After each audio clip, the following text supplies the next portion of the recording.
सभी को नमस्कार। कुछ प्रॉब्लम के कारण से कुछ दिन हम क्लास नहीं कर पाए, तो आज से हम अपनी क्लास को वापस से कंटिन्यू करेंगे। हमने पिछली जो क्लास की थी उसके अंदर हमने कुछ आर्थिक समस्याओं को देखा था, जिसके अंदर हमने slow down, contraction, recession, depression और मेल्टडाउन को पढ़ा था। फिर उसके बाद हमने पढ़ा था स्टिमुलस, यानी जो आर्थिक समस्याएं हैं उनसे निपटने के लिए गवर्नमेंट और हमारा जो आरबीआई है यानी रिजर्व बैंक ऑफ इंडिया, वो कुछ पॉलिसीज बनाते हैं और फिर अपने आर्थिक समस्याओं से निपटाया जाता है। ठीक है, अब आज हम जो स्टिमुलस दिया जाता है उसका स्ट्रक्चर पढ़ेंगे, उसकी संरचना, स्टिमुलस किस हिसाब से होता है। इसके अंदर दो पॉलिसी, जैसे मॉनेटरी पॉलिसी जो अपना आरबीआई बनाता है और फिस्कल पॉलिसी जो गवर्नमेंट बनाती है। इसमें क्या क्या होगा? मॉनेटरी पॉलिसी यानी कि मौद्रिक नीति,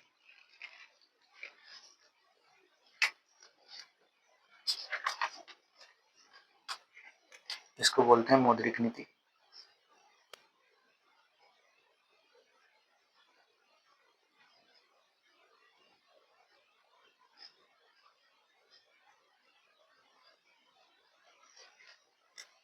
और इसको बोलेंगे फिस्कल पॉलिसी को राजकोषीय नीति। यहाँ पे लिख देता हूँ मैं,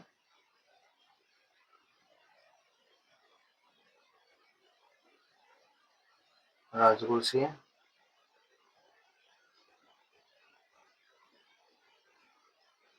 नीति। ठीक है, इसके अंदर क्या होगा? जो आरबीआई होती है वो क्या कर सकती है? जैसे ब्याज दर को कम कर देगी, तरलता को बढ़ा देगी, यानी मंदी हो अपने पास जो आर्थिक समस्या थी उनमें जो मंदी थी, मंदी में क्या होगा? सामान नहीं बिकेगा, मांग कम रहेगी, तो क्या करेगी? ब्याज दर को कम कर देगी आरबीआई। ठीक है, और तरलता को बढ़ा देगी। कैसे बढ़ाएगी? जो आरबीआई वो बॉन्ड खरीदेगी, यानी जो अदर बैंक अपने उनसे बॉन्ड खरीदेगी, और बॉन्ड खरीदेगी तो उनका पैसा देगी, और उनको अगर पैसा देगी तो वो पैसा फिर मार्केट में देंगे, जिससे मार्केट में पैसा आएगा, और मार्केट में पैसा आया तो वापस से मांग बढ़ेगी, मांग बढ़ेगी तो सामान बिकेगा, सामान बिकेगा तो वही अपनी जीडीपी बढ़ेगी, क्योंकि लोगों के पास मांग हो जाएगी, पैसा हो जाएगा, पैसा होने के बाद लोग खरीदेंगे तो वापस से सामान बिकने लगेगा, फिर मंदी खत्म हो जाएगी। ठीक है, फिर राजकोषीय नीति गवर्नमेंट बनाएगी। क्या करेगी? गवर्नमेंट एक्सपेंडिचर बढ़ाएगी, ये सरकारी खर्च है, शॉर्ट में जी लिख दिया, सरकारी खर्च।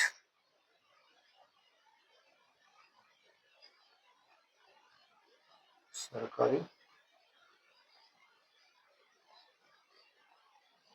खर्च, अगर गवर्नमेंट खर्च करेगी तो लोगों को रोजगार मिलेगा, रोजगार मिलेगा तो उनके पास पैसा आएगा, पैसा आएगा तो वापस से मांग बढ़ेगी। ठीक है, टैक्स को कम कर देगी। टैक्स को कम करने से क्या फर्क पड़ेगा? अगर टैक्स को, जैसे आयकर विशेष कर, अगर टैक्स को कम करेगी तो क्या फर्क पड़ेगा? लोगों के पास पैसा बचेगा, पैसा बचेगा तो उनकी मांग बढ़ेगी, मांग बढ़ेगी तो वही बात, फिर सामान खरीदेंगे, सामान खरीदेंगे तो सामान बिकेगा। निवेश सब्सिडी, यानी कि निवेश करने के लिए अपने को सब्सिडी देगी, क्योंकि लोगों का सामान तो बिक नहीं रहा, तो सोचेंगे तो निवेश क्यों करें, महंगा वैसे।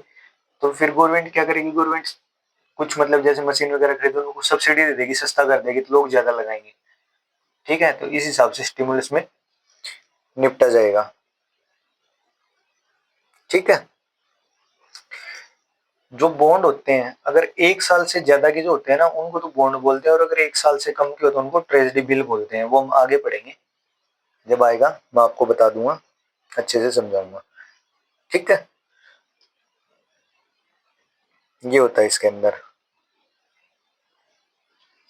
अब इसके बाद अपना आता है GCF, यानी कि ग्रोस कैपिटल फॉर्मेशन। मैंने बोला था ना कुछ टर्म ऐसी हैं जो इंग्लिश में ही याद रखना पड़ेगा, हिंदी में उनकी एक अजीब सी होती है, तो वो हिंदी अच्छे से अपने को याद भी नहीं रहेगी, समझ में नहीं आएगा, और उनका फिर वो गूगल से करते हैं ट्रांसलेट तो समझ नहीं आएगा, तो अच्छा है इंग्लिश में याद रखें, है ना। और मंदी से निपटने के लिए ये अच्छा है, फिस्कल पॉलिसी जो बनेगी ये अच्छी रहती है मंदी से निपटने के लिए, ठीक है। क्योंकि मंदी से निपटने से ज्यादा अच्छी ये है।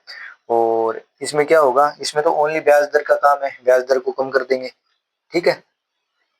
तो ब्याज दर कम से तो लोग इतने उत्साहित होंगे नहीं, क्योंकि सामान तो उनका बिक ही नहीं रहा। वो मशीन क्यों लाएंगे वो एक ब्याज दर को कम करने से। इसमें टैक्स वगैरह सब कुछ कम कर देंगे, गवर्नमेंट मशीनों को भी सस्ता कर देगी, सरकारी खर्च भी बढ़ाएगी, लोगों के पास पैसा भी आएगा तो मशीन लगाएंगे तो सस्ती लगाएंगे, टैक्स भी कम कर दिया तो फिर वो ज्यादा उत्साहित होंगे लगाने के लिए, ठीक है। मंदी से निपटने के लिए ये करती है गवर्नमेंट।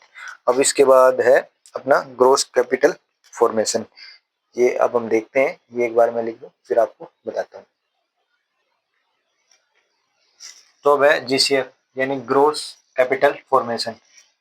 ये किसी भी देश की निवेश स्थिति को प्रदर्शित करता है, और जब इसको जीडीपी के प्रतिशत के रूप में लिखें तो इसको निवेश दर बोलते हैं अपन, ठीक है। इसके अंदर 3 चीजें होंगी, जीएफसीएफ यानी ग्रोस फिक्स्ड कैपिटल फॉर्मेशन, ठीक है। इसको हिंदी में बोल रहे हैं तो सकल स्थिर पूंजी निर्माण। तो ऐसे मतलब अटपटी सी होती है बहुत बड़ी, तो अगर इंग्लिश में याद रखें तो अच्छा है। वैल्यूएबल्स यानी सोना चांदी टीसी और स्टॉक, ये 3 चीजें इसके अंदर होती हैं। और ये जितनी ज्यादा उतनी ज्यादा जीडीपी की संभाव्यता होती है, मतलब अगर ये ज्यादा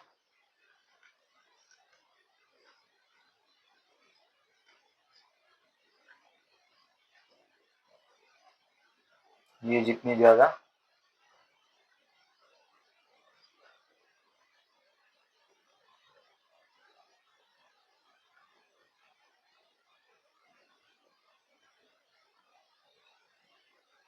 संभाव्यता उतनी ही ज्यादा होगी,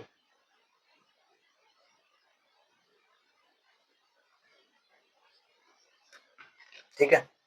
अब ये क्या होता है इसको हम कल पढ़ेंगे, तो आज के लिए इतना ही। अच्छा है, आपको अच्छे से समझ आया होगा जो हमने स्टिमुलस पढ़ा और जीसीएफ पढ़ा यानी ग्रोस कैपिटल फॉर्मेशन। तो आज के लिए इतना। ज़्यादा से ज़्यादा चैनल को सब्सक्राइब करें, कमेंट करें, शेयर करें और बेल आइकन को जरूर दबाएं, ताकि अगर कोई भी नई वीडियो हमारी आए तो आपको पता लगे, ठीक है। कोई प्रॉब्लम के कारण से हम इतने दिन क्लास नहीं कर पाए, अब हम कंटिन्यू करेंगे। सभी को नमस्कार, धन्यवाद।